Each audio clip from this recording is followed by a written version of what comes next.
निशाना बना डाला। वेल्डिंग की दुकान से काम छोड़ना, मालिक ने बच्चे को पर तशद्दुद किया और बदफेली की कोशिश की।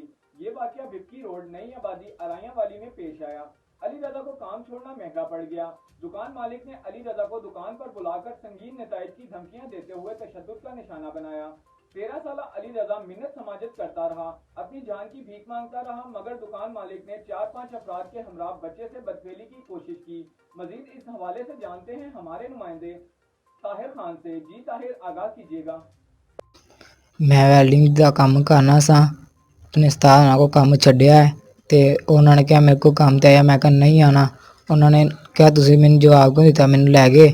उन्होंने जाके मैनूं मारिया ते गलत हरकत करने की कोशिश की, मैं नहीं करन दित्ती, उन्होंने मैनूं कुट्टिया। वापस आई आंदिया मैनूं पता चलिया कि मेरा बेटा घर नहीं है।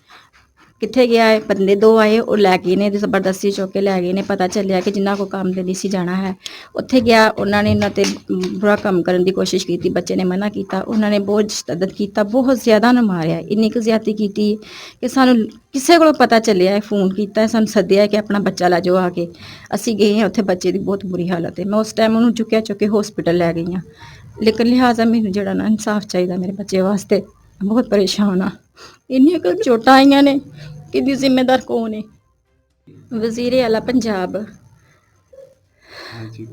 IG Punjab, DPO शहूपुरा। मेरी दरखास्त है कि मैनूं इंसाफ चाहिए।